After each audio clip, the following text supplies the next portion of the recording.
Bien, vamos a acercarnos durante estos próximos minutos a la Fundación Manantial, porque precisamente la Fundación Manantial celebra este próximo 6 de febrero la 10ª edición de su carrera solidaria por la salud mental.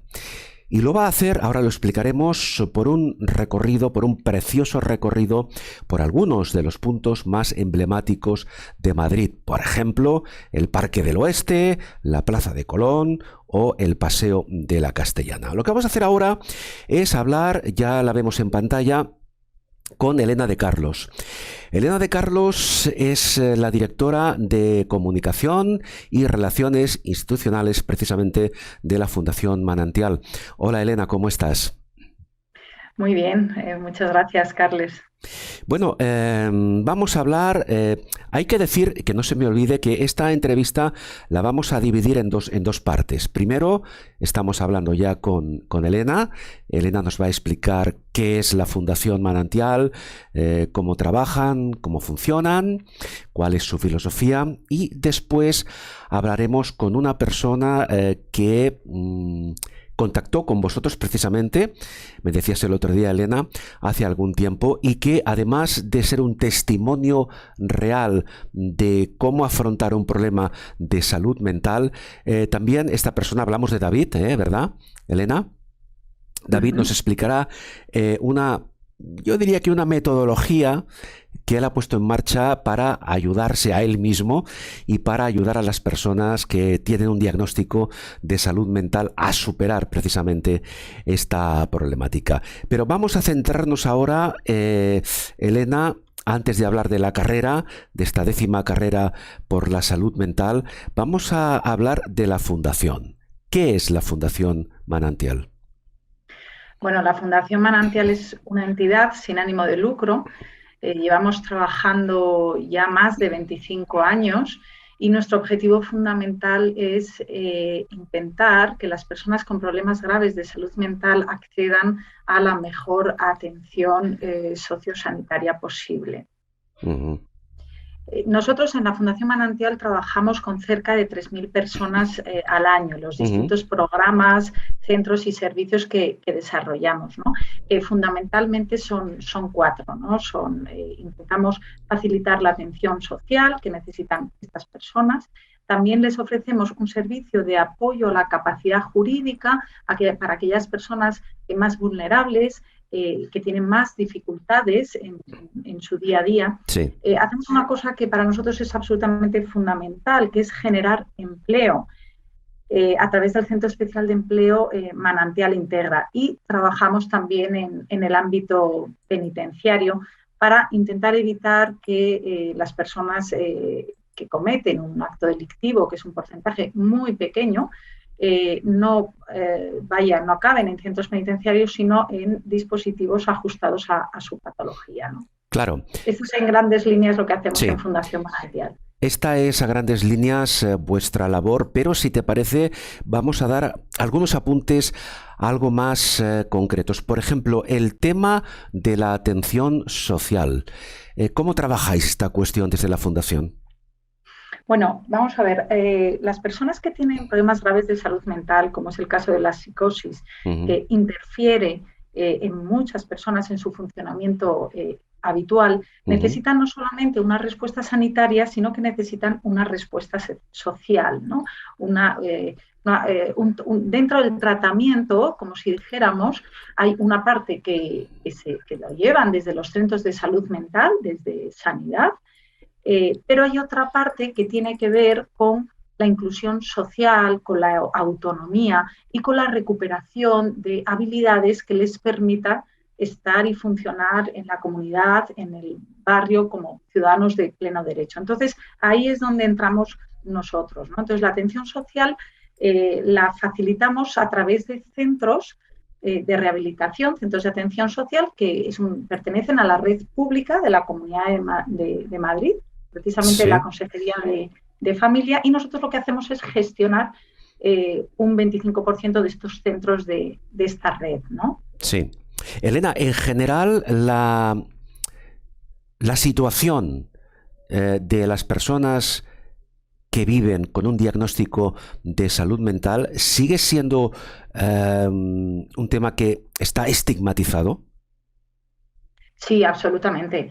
O sea, la persona que tiene un diagnóstico, en este caso, como es cualquier tipo de psicosis, una esquizofrenia, un trastorno bipolar, un trastorno grave de personalidad, no solamente tiene que sufrir de alguna manera el impacto que genera el problema de salud mental Sí, y luchar, ¿no?, como cualquier otra persona que tiene algún problema de salud, sino que además tiene que afrontar el rechazo, la exclusión y la discriminación de la sociedad, ¿no? En muchos casos son personas que luego les cuesta mucho encontrar un trabajo porque no sí, saben en las empresas cómo defender el hecho de que a lo mejor han estado 2, 3, claro. 4 años con una interrupción en su vida laboral y el hecho en muchas de ellas de decir, mira, yo me ha pasado esto y no me ha permitido continuar con mi proyecto de vida, pues causa un rechazo, una exclusión y no les cogen, ¿no?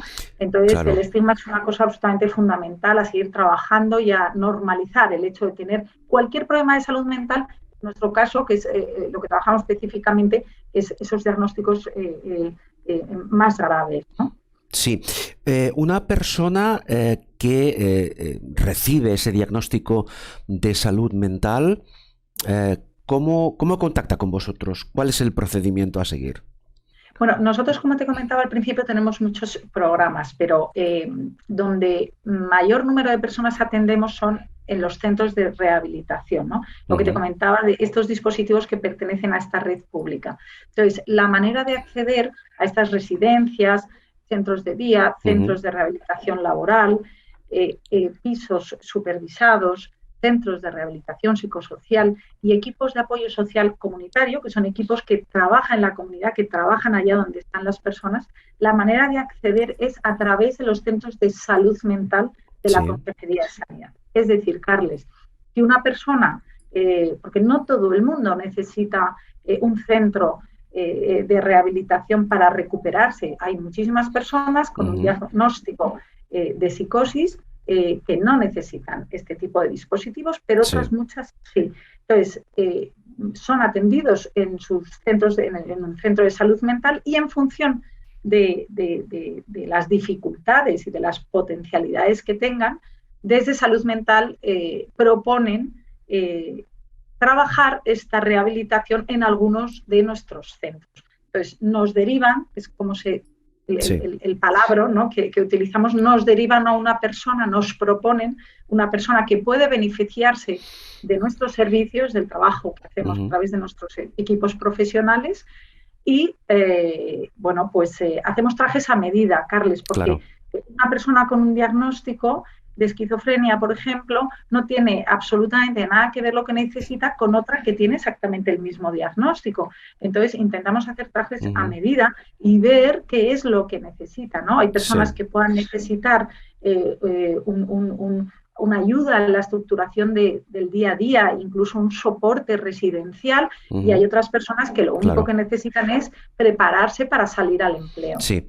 Elena, un tema muy importante que tú antes acabas de mencionar, hemos hablado del estigma, que sigue existiendo, lamentablemente, pero este factor entiendo que afecta especialmente, insisto, tú lo apuntabas antes, en el tema del empleo. Es decir, muchas empresas, por suerte no todas, pero muchas empresas se muestran todavía reticentes, ¿verdad?, a contratar a una persona de la cual tienen conocimiento de un diagnóstico de salud mental. ¿Por qué crees que todavía existe a nivel empresarial esa dificultad? ¿Qué factores influyen en esta cuestión? Que, insisto, es muy importante porque un factor, y tú lo sabes mejor que nadie, muy importante para conseguir la reinserción de una persona con un trastorno de salud mental es precisamente el ámbito laboral.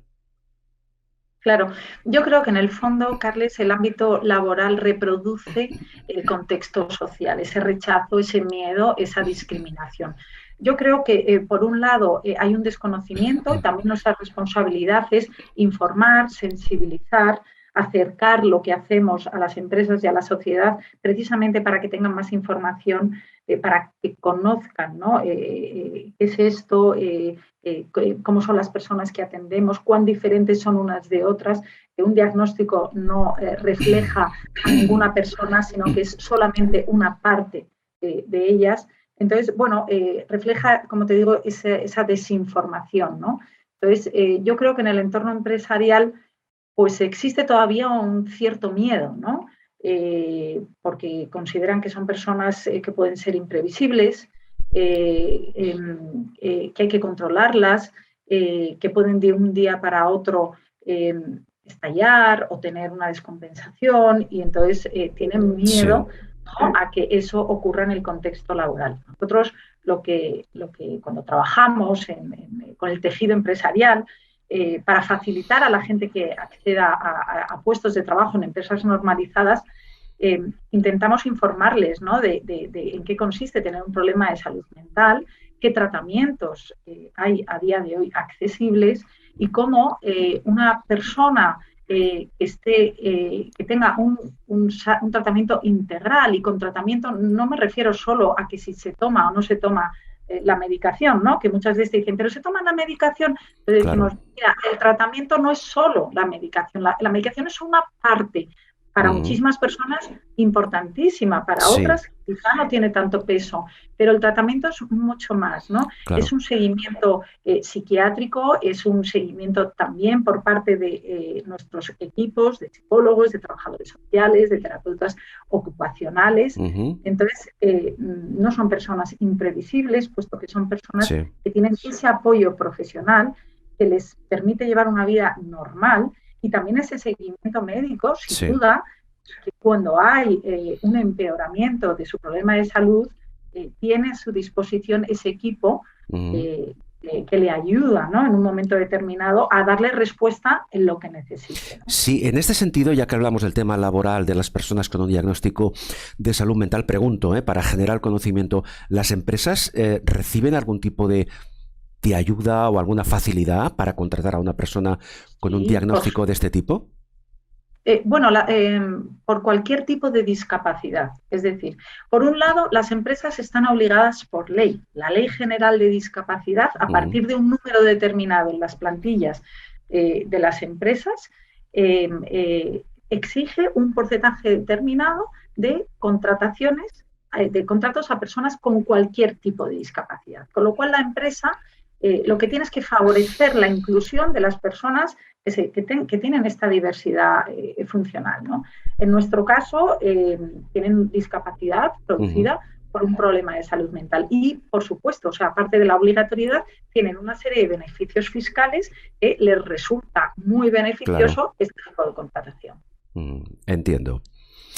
El tema me parece muy importante también comentar, hemos hablado de la atención social, hemos hablado del empleo.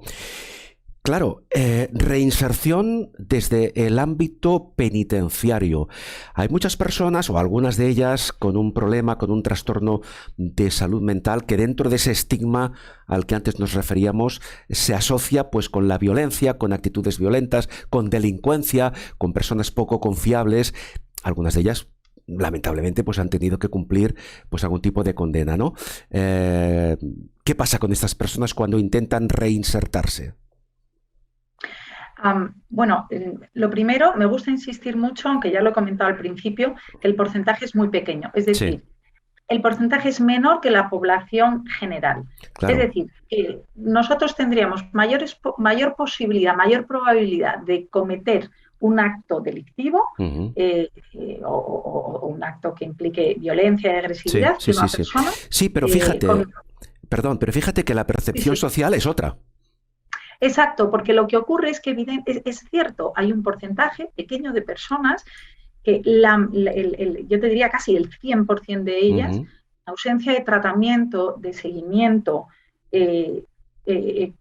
tienen algún tipo de descompensación, de brote que les hace descontrolarse en ese momento y hacerse daño o bien a ellos mismos en la mayoría de las ocasiones o bien a su entorno. Entonces, cuando ocurre esto, ¿qué pasa? Que lo reflejan los medios de comunicación. Entonces, nosotros los rectores lo que hacemos es una generalización, es decir, de algo que a lo mejor te llama mucho la atención, porque ojalá no ocurriera, ojalá pudiéramos ser capaces de prevenir esto, y en la medida en que trabajemos la salud mental en general, con la población en general, vamos a ser capaces de anticiparnos, ¿no?, a esto. Entonces, lo que hacemos es generalizar y pensar que lo que ha ocurrido con una persona va a ocurrir con cualquier otra persona que comparta el mismo diagnóstico. Claro. Conclusión, me aparto, la rechazo, no quiero que sea mi vecino, no quiero que trabaje en mi empresa. Lo que pasa es que muchas veces el otro es uno de nosotros, es decir, es mi hijo, es mi pareja, es mi hermano o es alguien al que quiero, y entonces ya te cambia la perspectiva, ¿no? Ya te hace daño que a las personas a las que quieres, por el hecho de tener un diagnóstico de salud mental, las estigmaticen. Sí. En algunos casos, en función, entiendo, del tipo de diagnóstico, en función incluso de la gravedad del mismo, algunas personas requieren ser tuteladas, es lo que se llama la tutela. Vamos a explicar ese concepto. ¿Qué significa la tutela de una persona con diagnóstico de salud mental? Bueno, nosotros, precisamente la Fundación Manantial empezó, nuestro patronato son familiares y que pertenecen a las principales asociaciones de la Comunidad de Madrid, que en un momento determinado, hace más de 25 años, dijeron: ¿qué va a pasar con estas personas, con nuestros familiares, cuando nosotros no estemos, ¿no? Que es algo que suele ocurrir en el entorno de la discapacidad. Esa fue la raíz, ese fue el motivo por el que pusieron en marcha Fundación Manantial. Entonces, nuestro origen, como si dijéramos, era la tutela, es decir, una serie de apoyos legales, ejercíamos como tutores de aquellas personas que tenían especiales dificultades y necesitaban de esa figura de protección legal. A día de hoy, hace muy poquito, Carles, ya no se utiliza el término de tutela porque ha habido una nueva ley que ha cambiado todo esto. Entonces, hablamos ahora de apoyos. Nosotros apoyos a la capacidad jurídica. Es decir, nosotros lo que ofrecemos en Fundación Manantial es muy parecido a lo que hacíamos con el nombre de tutela, pero ahora ha cambiado el concepto y ha cambiado el fondo. Lo que pasa es que nosotros en realidad trabajábamos de una manera muy parecida. Claro. A través del servicio de apoyo a la capacidad jurídica, lo que hacemos es ver en qué áreas de la vida de una persona necesita apoyos determinados y quién le va a brindar ese tipo de apoyo. Sí. En el transcurso, en el recorrido que estamos comentando, una persona que por necesidades obvias haya necesitado o necesite esa tutela, ese apoyo, ¿en qué momento puede dejar de ser tutelada? ¿Qué condiciones debe reunir? Bueno, ahora mismo, como te digo, ya no existe la tutela porque ya no existe la incapacidad legal como tal. Ya no se incapacita a las personas, que era lo que ocurría antes, y entonces se les nombraba un tutor, que podía ser un familiar o que podía ser la propia Fundación Manantial, ¿no? Sí. Ahora es distinto. Ahora lo que se hace es otra metodología que de alguna manera garantiza más o respeta más la voluntad de las personas. Ajá. Entonces, solamente se le da apoyo en aquellas áreas donde su voluntad pueda estar de alguna manera un poco más, va a tener un poco más de impacto. Entonces, no se hace una incapacidad global, legal, no se determina una tutela, sino que se le da apoyos específicos en aquellas actividades que no pueda él tener esa capacidad de hacerlo de forma autónoma. Bien, eso es lo que marca la nueva ley y Fundación Manantial nos hemos ajustado a ese funcionamiento. Bien, una pregunta más antes de abordar ya de manera sinóptica el tema de la carrera, de esta 10ª edición de la carrera por la salud mental. Vamos a hablar de recursos, porque nos guste o no, todo este contexto que estamos comentando se sustenta en base a los recursos económicos de los que se dispone para abordar, pues como antes comentábamos, pues tanto la atención social como el empleo, como la reinserción en el ámbito penitenciario. Hablemos de recursos. ¿De qué recursos dispone la Fundación Manantial para llevar a efecto todos esos objetivos? Pues nuestra principal fuente de financiación la obtenemos del margen de gestión que conseguimos a la hora de gestionar los centros de la Comunidad de Madrid. Voy a ser más clara. Sí. En la Comunidad de Madrid también trabajamos en Comunidad Valenciana, que no lo he dicho. Hay una red de centros que son públicos, a los que puede acceder cualquier persona, ¿no? Sí. A través, en este caso, de su centro de salud mental. Entonces, Fundación Manantial establece una serie de acuerdos y de contratos con la Administración, de tal manera que la Administración nos da los recursos económicos, ¿no? De acuerdo a estos contratos que tenemos con la Administración, para poder contratar a nuestros equipos de profesionales y hacer una gestión óptima de estos centros. Nosotros lo que hacemos es que al no tener ánimo de lucro, nosotros no repartimos beneficios. Entonces, el margen de gestión de estos centros lo volvemos a invertir en aquellos programas y servicios a los que nos parece que no llega la Administración, como es el tema de ámbito penitenciario o como es el tema de generar empleo. Esa es la mayor fuente de financiación. A través de esta gestión de recursos de la Administración. Luego, ciertamente, la Consejería de Familia nos da apoyos puntuales en algunos de nuestros programas, como el Servicio de Apoyo a la Capacidad Jurídica, nuestro programa de hijos de personas con problemas de salud mental, sí, como es Casa Verde. Y luego, bueno, hay una serie de empresas y de entidades que quieren apoyar nuestros proyectos a través de donaciones. Bien, dicho esto, 10ª edición de la carrera por la salud mental. Como antes indicaba, en unos minutos hablamos con David para que nos explique cómo él de alguna forma se inició en este proyecto también. Pero claro, hablamos de la 10ª edición. Quiero decir que ya es un proyecto totalmente consolidado, ¿verdad? Haznos una pequeña sinopsis de cuál fue el inicio, la primera edición de esta carrera solidaria por la salud mental y cuál ha sido su evolución hasta este próximo día 6 de febrero. Pues el origen de hacer una carrera, de hacer un evento deportivo, fue precisamente pensar ¿cómo podemos llegar a la gente que habitualmente no está cerca del entorno de la salud mental? Pues porque no tiene un problema de salud mental o porque sus familiares, sus amigos no lo tienen. Y sin embargo, queremos hablar con ellos de salud mental, queremos normalizar el tema de la salud mental y sensibilizar a la población. Entonces se nos ocurrió que una carrera deportiva podría atraer a un número de gente muy importante cuyo objetivo es el deporte, en este caso el running, y que nos permitiría de alguna manera asomarnos, ¿no?, a la sociedad para contar lo que hacemos y utilizar la herramienta del deporte como una herramienta de sensibilización social y también de inclusión social, ¿no? Porque en un evento deportivo todos los que vamos ahí, tanto la gente como que tenga diagnóstico, que no tenga, que sea familiar, que sea profesional, estamos todos juntos a una única cosa, que es a pasarlo bien y hacer deporte. Es una carrera abierta a todo el mundo y estoy seguro de que, ahora lo vamos a ver en pantalla, cada año tenéis un personaje público que de alguna forma apadrina esta carrera. Estamos viendo aquí a Eduardo Noriega, ¿verdad? Eso es. ¿Qué papel juega aquí este actor famoso, conocido por todos y admirado por muchas, especialmente por muchas mujeres, por su atractivo varonil, digámoslo así? Sí.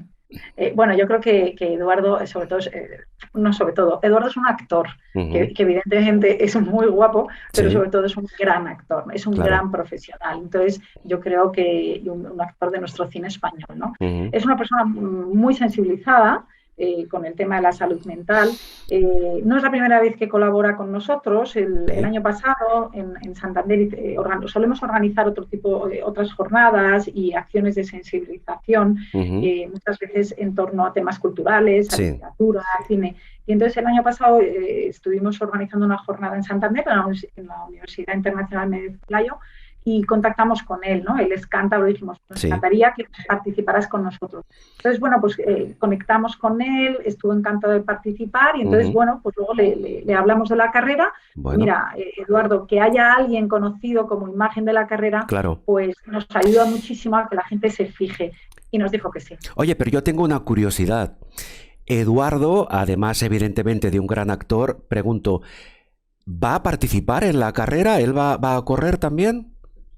Pues mira, justo hace poco estaba hablando con él y me ha dicho que va a intentar, que va a hacer lo imposible por ir. Está viendo a ver si puede convencer a su familia y yo creo que sí, que es bastante seguro que contemos con él como uno más. O sea, si consigue venir y su agenda se lo permite, vendrá para estar con nosotros ese día y para hacer la marcha familiar o hacerse la carrera de 5 kilómetros como un corredor más. Bueno, antes de hablar con David, explícanos, todavía estamos a tiempo, la carrera es el próximo día 6.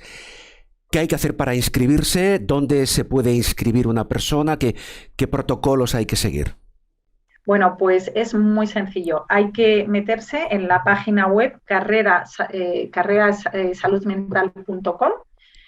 Allí, bueno, puedes acceder al recorrido y conocer un poquito más de Fundación Manantial y en el apartado de inscripciones tienes las 2 pruebas competitivas de 5 y de 10 kilómetros y la marcha de 2 kilómetros. No tienes más que meter tus datos y ya está. Y luego ya los dorsales se repartirán en el Corte Inglés de Princesa este viernes por la tarde a partir de las 4, me parece que es, y hasta las 8 y durante todo el sábado. Oye, y que no lo hemos dicho, ¿qué cuesta la inscripción? Porque algún coste tendrá, evidentemente. Sí, claro. O sea, la inscripción cuesta lo mismo que otras carreras populares. La prueba de 10 cuesta 12 euros, la de 5 cuesta 10 euros y la marcha cuesta 8 euros. Muy bien. Hay un pequeño porcentaje de, ya sabes, cuando haces las cosas por internet, de los gastos de gestión. Y luego, bueno, pues todos los corredores en su bolsa de corredor tendrá su dorsal con su chip, una camiseta de regalo de la edición, muy chula, que este año va a ser negra con las imágenes en color turquesa y algunos regalos de nuestros patrocinadores. Bueno, ya por último, antes, insisto, de hablar con David, claro, muchos se preguntarán, y con todo el dinero que se recaude, ¿qué se va a hacer? ¿A dónde va destinado? Bueno, pues cada año buscamos un programa, ¿no? Un proyecto, y este año hemos decidido que la recaudación va a ir precisamente a nuestros proyectos de empleo. Nosotros tenemos un centro especial de empleo que se llama Manantial Integra, en el que tenemos distintas actividades económicas. Tenemos una planta laboratorio de manipulado de producto farmacéutico, que ya que me das esta altavoz, animo a empresas del sector farmacéutico no a que nos den donaciones, no a que nos den dinero, a que nos den trabajo, a que podamos hacer ese manipulado con su producto y podamos generar empleo. Tenemos también un proyecto de nuevas tecnologías, tenemos también una actividad de hostelería y bueno, y hemos montado hace poco en Comunidad Valenciana precisamente un proyecto de producción de champiñones. Muy bien. Da trabajo a cerca de 15 personas con diagnóstico de salud. Antes hemos visto la imagen precisamente de los champiñones. Sí. Sí, no, te iba a decir que entonces la recaudación va a potenciar estos proyectos de empleo, porque para nosotros sacar adelante uno de estos proyectos supone una inversión muy importante, ¿no? Como te he comentado antes, nuestro retorno no es el beneficio económico, pero intentamos, no perder dinero, ¿no? Entonces, nuestro objetivo es generar puestos de trabajo y que nuestras actividades económicas sean sostenibles. Y con lo cual la recaudación irá a estos proyectos y ojalá tengamos muchos clientes también para que nos den trabajo. Por supuesto, espero y deseo que sea un éxito esta convocatoria de la 10ª carrera por la salud mental. Vamos a hablar ya con David, pero antes de que aparezca en pantalla, muy brevemente, ¿cómo... Él nos lo va a explicar ahora, pero ¿cómo contactó David con vosotros? ¿Cuál fue vuestro primer contacto? Pues yo creo que el contacto fue a través de las redes sociales. Por redes sociales le interesó nuestra actividad, se interesó por la carrera, me llamó, o sea, nos mandó un mensaje, Sí. contacté con él y me dijo, mira, Elena, yo, ya te lo contará él, ¿no? Sí, Pero sí, yo lo he pasado mal claro. y yo, justamente, no a todo el mundo le pasa, pero hay mucha gente que el deporte le ayuda mucho, ¿no? Bien, sí, Junto sí, con otras muchas cosas. Para mí fue tan importante el deporte y además coincide bien, con que yo me he dedicado profesionalmente a esto. Entonces, muy bien. aparte de entrenos generales Ujú, deportivos más físicos, me he especializado mucho en cómo trabajar y mejorar la salud mental a la vez que se bien. hace, que se entrena la parte física. Pues todo esto ahora mismo David nos lo explica de primera mano. Elena de Carlos, ha sido un placer. Vamos a estar en contacto y vamos a hacer un seguimiento Muy de bien. todo lo que ocurra antes, durante y después del día 6. Seguimos hablando, Elena, un abrazo. Muy bien, muchísimas gracias, Carles. Bien, efectivamente, hace justo apenas unos segundos, Elena ya nos hablaba de David, a quien tenemos ya en pantalla. David Morales Barco. David, ¿cómo estás? Pues fenomenal. ¿Tú qué tal estás, Carles? Pues yo encantado de saludarte y si te parece, vamos a hacer un recorrido, por una parte, por cuál fue en su momento tu experiencia, que puede servir, que creo que va a servir a muchas personas como ejemplo ilustrativo de cómo, de qué manera la actividad física, el deporte puede ayudarnos a superar un Sí, diagnóstico de salud mental. Y luego nos avanzaba Elena algo al respecto.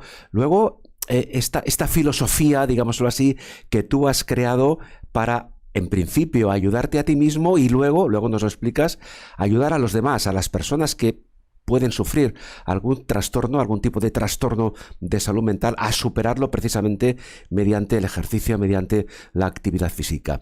Vamos a ver, David, aunque Elena nos daba algún apunte, vamos a pedirte que nos lo expliques en primera persona. ¿Tú cómo contactas con la Fundación Manantial? pues la Fundación Manantial la conozco después de estar en el podcast de Entiende tu mente, conozco a Molo Cebrián y en uno de sus podcasts habla de la Fundación Manantial, entonces yo me intereso porque me gusta lo que cuentan sobre ella y la googleo porque no la conocía y eso que estaba aquí en Madrid, donde yo vivo, me gusta mucho lo que veo en la página web y entonces yo decido contactar, llamarles para ver si Sí, podríamos colaborar de alguna forma y así es como conozco a Elena. Y ahora, bueno, claro. ahora lo que va a venir la carrera por la salud mental que están Sí. organizando, pues tengo unas ganas de estar allí. Ahora lo comentaremos, pero dime una cosa, David. ¿Tú cuando contactas con la fundación fue antes o después de sufrir este problema que ahora nos vas a explicar? Bueno, es mucho después. Mucho después. Sí, pasan años. Yo este problema de salud mental lo tuve hace ya 14 años. Ajá. Y a posteriores, cuando descubres la fundación, descubres todo lo que ellos hacen y te pones Sí, en marcha, ¿verdad?, para claro. compartir ese proyecto que ahora nos vas a explicar. David, como yo decía antes, tu experiencia, tu ejemplo puede ser útil para muchas personas que nos escuchan. Cuéntanos, ¿qué es lo que te ocurrió? ¿Cómo sufriste ese trastorno de salud mental? Pues bueno, yo termino el curso de primero de bachillerato cuando tenía pues 16 años y paso por una época en la que en ese curso, quedan 2 para entrar a la universidad aquí en España, Ujú, y entonces pues tengo mucho estrés, tengo una época muy mala que al final deriva en que cuando yo freno un poco y ujú. empiezo el verano, termino Sí, cayendo en una depresión. sí, Y entonces, pues en ese momento me quedo muy bloqueado porque pues, una depresión te deja sin energías, sin ganas de ver a tus amigos, a pesar de que mis amigos me apoyaron un montón y mi familia, te quedas sin ganas de hacer nada, no te ves con fuerzas. Pero yo soy una persona que siempre me ha gustado mucho el deporte y cuidarme. Desde pequeñito me gustaba, lo he hecho siempre. Y entonces yo me propongo con un amigo salir a correr, una vez ya empieza el curso de segundo de bachillerato, me propongo salir sí. a correr 2 veces por semana mínimo con mi Ujú, amigo, que eso me ha sí, ayudado un montón el compromiso con él, y sí, entonces yo noto que después de salir a correr, pues que me encuentro mucho mejor, que claro. mejora mi estado de ánimo, Ujú, y entonces yo fue ahí la primera vez que tuve un contacto entre lo que era el deporte y la vale, salud mental. Entonces yo pero, empiezo, sí, perdona, pero antes de continuar, ya enlazaremos con el tema del deporte. Sí. En esa fase, digamos, más álgida de tu depresión, ¿alguien te aconsejó? ¿Tuviste necesidad, por ejemplo, de recibir tratamiento de algún profesional? ¿Recurriste a Sí, alguna persona? ¿Qué recuerdas de esa fase?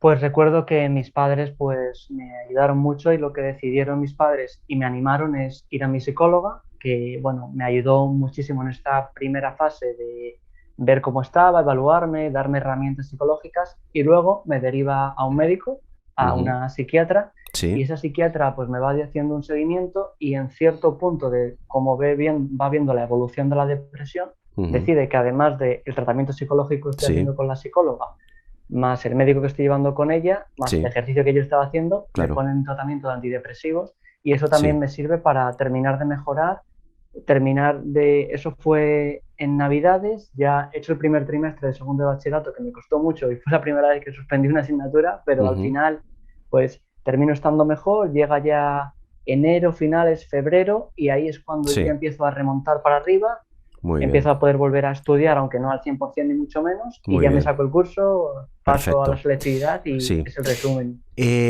Con Elena hablábamos antes del llamado estigma a nivel social, ¿verdad? Sí, Cuando una persona sufre un trastorno de salud mental, en tu caso, por ejemplo, una depresión, ¿tú recuerdas, no sé, tus amigos, tus amigas, cómo te trataban, si intentaban no establecer demasiado contacto contigo? ¿Tu entorno cómo reaccionó en ese momento?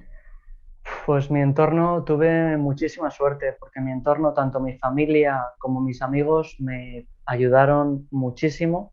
No me sentí pues para nada estigmatizado. Quizás sí un poco, Carles, en el tema de que al tomar los antidepresivos, a mí Ujú. esos antidepresivos que yo tomé me provocaron tener un poquito más de hambre y cogí peso. Entonces Ajá. sí que yo siempre soy una persona muy atlética y estaba en forma, entonces el coger ese peso sí que quizá pues algún amigo le extrañaba y pues alguna broma, pero cosas al final de adolescentes, pero por Ujú. el tema de la salud mental o la Sí. depresión, vamos, cero quejas y fue todo apoyos. Claro, por suerte, y me alegro muchísimo de Por que fuese suerte. así. ¿En qué momento te dan el alta? ¿En qué momento te dicen, David, olvídate de la depresión porque tú ya estás en forma para continuar con tu vida de estudiante y para continuar con el deporte del que ahora hablaremos? Pues en qué momento, eso sería supongo cuando dejé de tomar los antidepresivos, que probablemente, bueno, no recuerdo, fue hace tanto, pero Claro. probablemente fuera al empezar el verano o Bien. quizá un poco más tarde, cuando ya vio mi psiquiatra en ese momento que Ujú. estaba estable, que ya no Sí, los necesitaba, me los sí, sí. retiró y ese fue el momento. Ya Claro. tuve, pues empecé el verano y ya Mm. luego empecé la universidad. Oye, David, ¿y tú has conocido a otras personas que en su momento tuvieron también problemas depresivos, que estaban también en tratamiento? ¿Qué relación tuviste con esas personas? Supongo que serían jóvenes de tu edad aproximadamente. Bueno, sí, que hayan tenido depresión, no sabría decirte algún amigo muy cercano o alguna persona muy cercana que yo al menos lo haya vivido. Quizá sí, porque al final es cierto que existe cierto estigma y a lo mejor no te cuentan. Tú puedes ver a una persona que Claro, puede estar en un cuadro depresivo, pero quizá no te lo cuenta, no sé que tengas muchísima entiendo. confianza con él o ella, Sí. pero no sabría decirte una persona cercana que haya pasado No, algo similar a mí. te lo comentaba por si habías hecho lo que se conoce como terapia grupal y en ese caso Ah, sí que se pueden compartir ya. experiencias. Ya, no, en ningún momento, aunque desde luego que eso me hubiera venido genial porque un amigo mío que es psicólogo, él se dedica a llevar grupos de este tipo y es una Ujú. de las cosas que queremos hacer juntos porque se ayuda un montón en un grupo de apoyo en el que tú Claro. compartes cómo te estás sintiendo y otra persona es muy parecido, Ujú. es muy potente. Por supuesto. Bien. Entonces, lo que está claro es que de la depresión se sale, que con un Sí, tratamiento correcto, con la ayuda de un profesional, en tu caso fue el psicólogo, el psiquiatra, el médico, con el tratamiento farmacológico correspondiente, bueno, la prueba la tenemos en que ahora estás totalmente recuperado, ¿cierto? sí, Bien. sí, Para esa recuperación te ha servido de mucho el deporte. Antes sí, ya lo apuntabas, ¿verdad? En sí. principio, entiendo que tú sales a correr, pues también un poco como distracción, ¿verdad? Como aliciente, algo que te sirva un poco para desconectar, ¿cierto? Desde luego, a mí me encanta correr, además tengo la suerte de que vivo al lado aquí en Madrid de la casa de campo y correr por un entorno natural Hago además otros deportes como fútbol sala o baloncesto, pero es que es una distracción. De repente estás pues corriendo, simplemente es una forma de meditación. A mí me encanta el deporte y te distraes totalmente. Bien.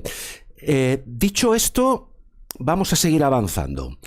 Sí. ¿En qué fase de tu vida, después de, hace ya unos años, por suerte, superar esa fase depresiva, te planteas que tu experiencia como persona con un diagnóstico de salud mental, tu espíritu deportivo, tu afán por el deporte, todo este conglomerado puede repercutir en algún proyecto que sirva de ayuda a otras personas? ¿Esto cómo te lo planteas? Pues es el punto de inflexión.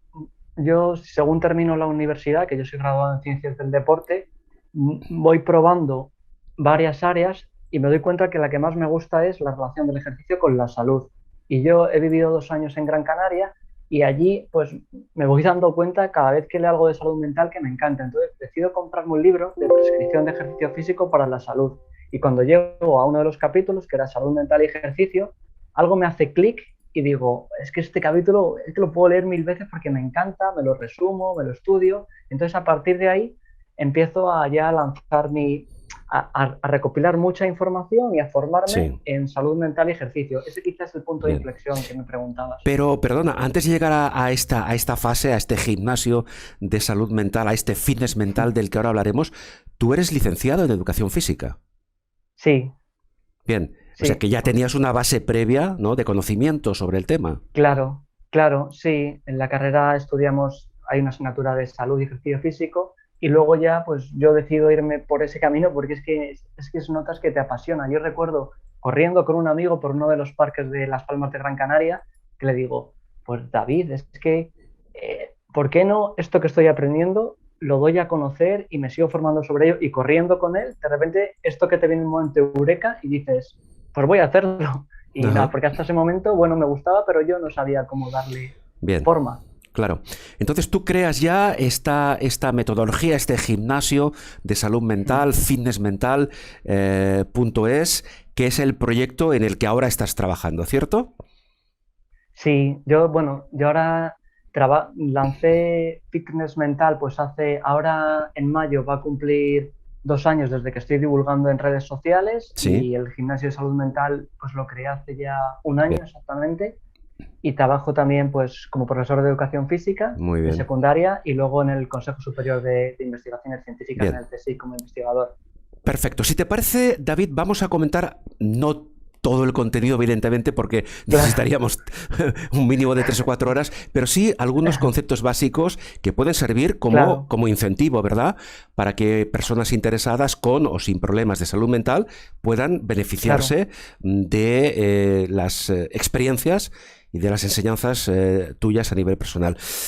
Por ejemplo, ¿cómo entrenar el cerebro mediante la fuerza? ¿Y qué funciones cognitivas podemos mejorar con ese entrenamiento? Explícanos algo. Claro, por ejemplo, pues se ha visto que hay una conexión muy grande entre el entrenamiento de fuerza y el cerebro. Y según la ganancia de masa muscular que tú tengas, será proporcional la capacidad cognitiva que mejorarás.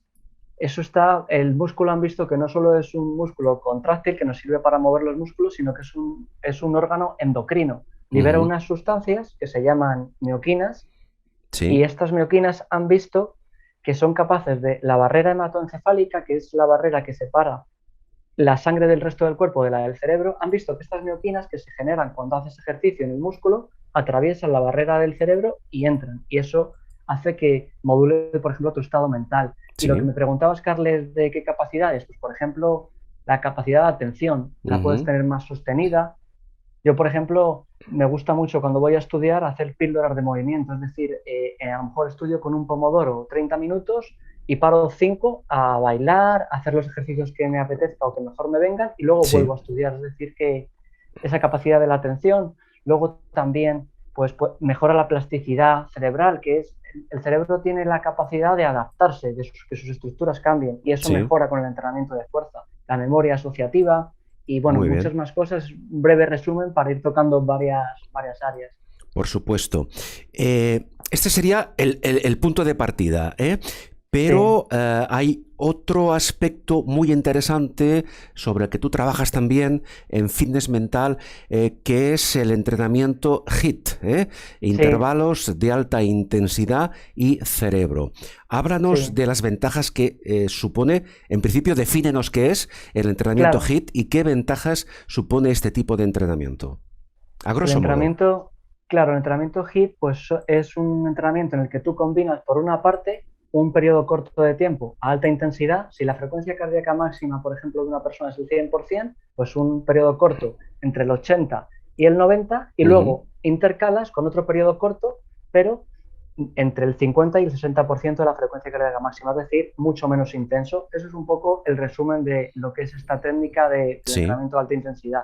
Sí. Y bueno, lo que han visto del HIIT, que es lo más interesante bajo mi punto de vista, es que con menos tiempo de entrenamiento, la producción de un fertilizante cerebral, que es el factor BDNF, que es, digamos, es un fertilizante cerebral que sirve, digamos, de alimento a las neuronas, diciéndolo un poco para entendernos todos bien. Sí. Y han visto que haciendo el HIIT se produce en menos tiempo más BDNF que, por ejemplo, con el entrenamiento tradicional de resistencia aeróbica, como pueda ser pues, salir a caminar, salir a correr. Muy bien. Y lo que pasa con este tipo de entrenamiento es que, depende de la condición física que tengas, pues yo recomiendo empezar por uno por semana, no hacer muchos porque son muy intensos. Sí. Y otra cosa muy interesante, han visto que cuando tú haces un entrenamiento de este estilo, generas lactato, y ese lactato lo utiliza el cerebro, lo utiliza primero como fuente de energía, y también este lactato que se genera durante el HIIT tiene un papel neuroprotector, es decir, protege nuestro cerebro. Por eso el cuerpo es un organismo súper complejo y está todo ahí conectado evolutivamente para que funcione bien. Por supuesto, muchas personas, sobre todo por el ritmo de vida que llevamos y por la situación tan especial que estamos viviendo, tienen problemas de ansiedad que si no se tratan adecuadamente pueden incluso progresar en sentido negativo. Tienes otra, en fitness mental tienes otra opción, que es el HIIT de fuerza, que se utiliza para reducir precisamente la ansiedad. ¿Cómo funciona este HIIT de fuerza? Pues el HIIT de fuerza es aplicando la metodología que estamos diciendo antes, pero combinándolo también con fuerza. Es decir, es un entrenamiento en el que se combina por una parte fuerza-resistencia y por otra parte el entrenamiento que estábamos hablando ahora de alta intensidad con periodos cortos menos intensos. Y esto al final lo que han visto, Carles, y para que lo escuchen todas las personas que vean esta entrevista, han visto que haciendo este tipo de ejercicio físico se reduce la ansiedad por ejemplo, pues en un estudio veían que nada más terminar, en otro ven que a los 5 minutos, es decir, que al momento de tú hacer este tipo de ejercicio se reduce la ansiedad. Y para mí lo más interesante no es solo reducir la ansiedad, sino que si tú encadenas y vas mejorando tu forma física de forma progresiva, te protege muchísimo, es decir, hacer varios entrenamientos y tener ya tu plan de ejercicio físico. Y bueno, este tipo de entrenamiento de HIIT de fuerza lo he diseñado en base a una revisión científica que leí en el que analizaban todos los tipos de ejercicio físico que se habían utilizado para reducir la ansiedad y vieron que combinando estas dos cosas, pues era cómo llegaban los mayores beneficios a la persona en reducir la ansiedad. Muy bien. Sí, para que la persona pueda entender bien qué es un HIIT de fuerza, lo puede ver en mi perfil de Instagram, porque explicarlo tendría que mostraros. Claro, no, evidentemente. Muy largo, pero ahí sí que se puede ver muy claro cómo es en una imagen. Está claro, se trata de que con esta intervención tengamos una ligera idea, ¿verdad?, de todo el contenido que luego podemos profundizar en fitness mental.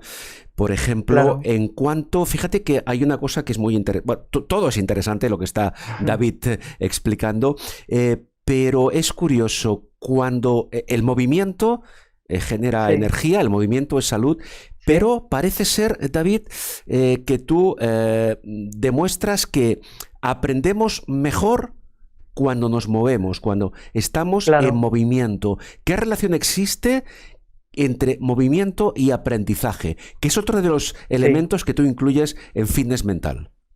Claro, como hablábamos antes, Carles, por ejemplo, yo cuando estudio, pues estudio 30 minutos, luego me muevo 5 minutos y luego vuelvo a estudiar, porque eso hace que la concentración sea más alta que si no me moviese. O, por ejemplo, lo que he hecho hoy, que es un ejemplo muy claro. Cuando volvía por la casa de campo de dar un paseo con mi mujer, venía repasando todo lo que íbamos a hablar en la entrevista y yo iba caminando. Es una forma, si no puedes hacerlo en un entorno natural, en tu casa, Sí. cogerte un libro o un móvil, y es otra forma de aprender utilizando el movimiento, porque se aprende mejor. Otra forma de hacerlo, pues puede ser, por ejemplo, grabándote un podcast o un audio y luego caminando en la naturaleza. Y esto, ¿por qué hay esta conexión tan grande entre aprender y moverte? Es porque evolutivamente antes, ahora mismo, pues puedes hacer la compra dando un clic, pero esto no ha sido así durante la mayor parte de nuestra evolución. Entonces, antes, tomar una decisión, por ejemplo, si yo tomaba la decisión hace 150.000 años o 200.000, Sí. tomaba una decisión de irme a cazar, tenía que ejecutar, es decir, todas las decisiones implicaban después movimiento. Por eso nuestro cerebro evolucionó en ese entorno y está diseñado para eso. Es un poco el resumen de por qué Claro. evolutivamente aprendemos mejor con el movimiento. Bien, pues está claro. Hay que moverse, hay que estar siempre en movimiento. Hablas también, David, Sí. de las llamadas fortalezas trascendentales. ¿Cómo podemos, primero, qué son las Sí, fortalezas trascendentales y cómo podemos entrenarlas? pues las fortalezas trascendentales son 5. Por una parte está la gratitud, por otra está el humor, la esperanza, la espiritualidad y la apreciación de la belleza y la excelencia. Entonces, son fortalezas que tienen los seres humanos, hay muchas y las trascendentales son esas 5. Vamos a centrarnos, por ejemplo, en una porque cada una se Ujú. puede entrenar de una manera. Por ejemplo, la Sí. gratitud, el ser agradecido, han visto que las personas que practican la gratitud son más felices y tienen mejor salud mental. Y, por ejemplo, pues, Ujú. ¿cómo se practica en mi gimnasio de salud mental? A través del diario de gratitud, o cómo lo hago Sí. yo. Yo, por ejemplo, muchas de mañanas, lo hago 3 veces por semana mínimo, yo escribo en mi journaling, en mi diario, escribo, pues, por qué estoy agradecido del día anterior. Lo escribo con la mano porque hay conexión entre el cerebro y la mano, y entonces, Claro. pues escribo, oye, por ejemplo, estoy agradecido a que me hayas invitado a estar aquí, a las Ujú. personas que lo vean, a las Claro. clases que he dado a mis alumnos por haber estado atentos y haber querido aprender. Y eso es una forma de mejorar, porque tú cuando eres agradecido, pues estás más feliz. Y eso es lo mismo con el humor, lo mismo con la apreciación de la belleza y la excelencia, que esta es un poco más quizá compleja, y es Sí. pues apreciar, por ejemplo, llevándolo al deporte, apreciar el movimiento, la final que hubo el otro día del Grand Slam, apreciar cómo Sí. jugaban los dos, porque era increíble. Sí, O sí. la excelencia, el pedazo de deportista que es Rafa Nadal, apreciar esa excelencia, eso también te hace ser más feliz y tener mejor salud mental. Bueno, perfectamente. Vamos a cerrar esta visión un poco sobre la marcha de lo que representa el fitness mental, hablando de otro concepto muy interesante, que es la meditación. Está Sí, claro, y esto no es nada nuevo, David, que la sí. meditación y la salud mental son dos conceptos que traen una conexión implícita entre ambos. Pero desde el punto de vista de fitness mental, ¿qué beneficios trae la meditación para nuestro cerebro, para nuestra mente? Bueno, lo primero, que nos ayuda a lidiar con el estrés. Luego, lo segundo, a mí me sirve, las épocas que estoy con mucho trabajo, con más carga de trabajo, me sirve mucho para dormir. Yo hago una meditación guiada para dormir que me sirve, vamos, me duermo al momento. Ya es un poco también, será placebo un poco, pero es que me duermo Ujú. al momento. Luego, nos sirve para dormir mejor la meditación, nos sirve, como decíamos, para lidiar con el estrés, nos sirve para esos pensamientos repetitivos y rumiantes que tenerlos mucho menos. Ujú. Tiene muchísimos beneficios. Luego, pues, por ejemplo, también sirve para tener una mejor autoestima, que eso Sí, a mí cuando lo leí dije, vale, pasa, pero me chocó, porque es que es increíble, claro, cuando tú meditas y te focalizas en lo que te gusta de ti, en lo positivo, pues te hace mejorar la autoestima. Y claro. muchísimos más beneficios que podríamos estar aquí hablando mucho más tiempo de todo lo que Evidentemente. hay. Vamos a hablar estos últimos minutos de la carrera, de la 10ª carrera por Sí, la salud mental. joder, Pero antes, no quiero que me quede fuera de tiempo otro interrogante. ¿Qué es mejor? ¿Entrenar o qué es sí, más positivo o qué es más recomendable para nuestro cerebro? Hablamos sí, en base cerebral, ¿no? En base mental. Para nuestro sí. cerebro, ¿qué es mejor? ¿El entreno en el gimnasio, el entreno al aire libre? ¿Qué Sí, recomiendas tú? bueno, está claro que al final, pues lo que hablábamos antes, Carles, evolutivamente hemos evolucionado en la naturaleza. La naturaleza es un entorno que se llama enriquecido, en donde hay mucha variedad. Ujú. Y poniendo un ejemplo, llevándolo a un ejemplo, en cambio, no es el hecho de que sea un gimnasio, pero si tú corres en una cinta de correr, que Sí. siempre está pasando lo mismo, puedes poner que la velocidad sea igual, vas en recto, no hay Ujú. ninguna piedra ahí. No, yo no he visto ninguna cinta Claro. de correr que tenga piedra. Y No, entonces, todavía no, pero todo se andará. sí, todo se andará, eso es verdad. Entonces eso se consideraría un entorno empobrecido. Y para nuestro cerebro es mejor, pues si vas corriendo, que haya una piedra y que tengas que esquivarla, porque nos hace estar más atentos. Y por ejemplo han visto que entrenando en entornos enriquecidos, como la naturaleza, puede ser un parque, o que haya variedad, han visto que mejoras la creatividad, por ejemplo. Eso para mí es increíble porque tiene mucha lógica, claro, te vas a dar Ujú. un paseo, no es lo mismo darlo por el campo que estar en una cinta en un gimnasio. Por Es un poco el supuesto. resumen y de esto, bueno, hay formas también de llevarlo al entrenamiento, de aplicarlo, que al final es lo más interesante. Por Ujú. ejemplo, puedes hacerlo pues en carreras de obstáculos que ahora están muy de moda. Ahí es un Sí. entorno enriquecido con cierto riesgo, pero no es un riesgo muy grande. Ujú. Para empezar, eso sería lo último que puedes hacer, pero puedes empezar con, por ejemplo, controlando tu propio cuerpo, aprendiendo a escalar, aprendiendo a Claro. tener equilibrio, a moverlo. Luego puedes meterle un elemento, como puede ser una pesa rusa o una pesa simplemente, que te Ujú. permita jugar Sí, con sí. ella y moverla. Muy Saltar bien. la comba, todo ese tipo Claro. de cosas, al final hace que sea más enriquecido el entrenamiento. Bien. Entrenamiento enriquecido. 6 de febrero. David, 10ª carrera por la salud mental. Por cierto, ¿tú ya has participado en alguna edición anterior? Como corredor me refiero, ¿eh? No, esta vez va a ser la primera vez y tengo unas ganas de correr la carrera. Esta va a ser tu primera vez. Bueno, cuéntanos un Sí, poco. eh, ¿Cómo te estás preparando? ¿Vas a ir a la carrera en plan competitivo? ¿Cuáles son tus expectativas?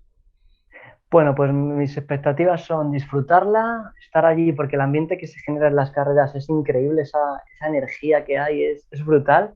Voy a disfrutarla, no voy a competir, iré rápido, pero no quiero tampoco dar lo máximo de mí porque ahora pues salgo a correr, sigo un plan de ejercicio, entreno fuerza, pero no voy en ese plan, voy en plan de disfrutar, de ir por las calles de Madrid, que va a ser, cuando cortas el tráfico aquí, pues es una experiencia diferente, pero no a dar el máximo porque Bueno. no, prefiero ir con calma, pero Ujú. vamos, sí que ir rápido y además se van a apuntar personas que siguen mi proyecto.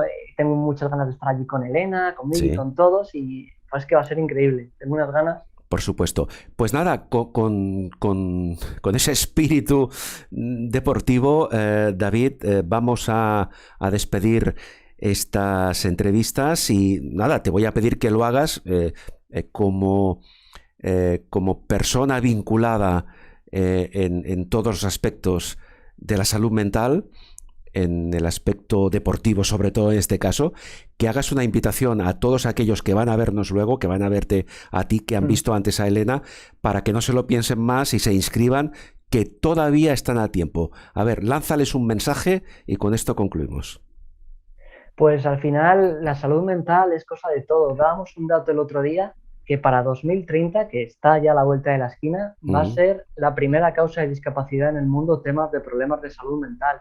Y dicen también los estudios que para 2030 una de cada 4 personas sufrirá un problema de salud mental a lo largo de su vida. Esto es cosa de todos y hay que estar ahí todos apoyando y todos a una. Y Carles, ¿podría presentar brevemente el gimnasio de salud mental? Sí, sí, pues aprovecha el Pues momento. Aprovecha el claro, momento. pues el gimnasio de salud mental que creé hace un año, bueno, cada vez va apuntándose más gente, está siendo increíble. Y resumiendo, el gimnasio de salud mental, los beneficios que se llevan las personas que pasan por él son tener mejor salud mental y física, estar más contentos, más tranquilos, tener mayor equilibrio emocional. Y entonces lo hago a través de mi método, que es fitness mental, en el que se combina un plan de ejercicio por niveles y depende de la condición física que tengas, pues vas a uno u a otro, pero la Ujú. gracia que tiene es que están específicamente diseñados para mejorar la salud mental, no es cualquier tipo de ejercicio. Muy Y bien. se combina, Carles, con todo lo que hemos hablado, con otros hábitos que mejoran la salud mental, como la meditación, el diario de gratitud, también la alimentación saludable, el descanso, todo lo que yo hasta este momento sé que la mejora, ahí está incluido. Tú ves una clase, por ejemplo, sobre meditación, aprendes cómo mejora la salud mental, cómo aplicarla y luego durante la semana y lo posterior vas aprendiendo a meditar. Y eso lo va a hacer lo mismo con la alimentación saludable, con el descanso, es decir, Muy es una bien. forma de interiorizar en tu vida estos hábitos saludables y que salgas de los 3 meses del gimnasio de salud mental habiendo mejorado todo lo que decía al Pues principio. queda dicho, David, un fuerte abrazo y nos vemos el día 6 en la Sí. carrera por la salud mental. Un abrazo. Un abrazo, muchas gracias por todo.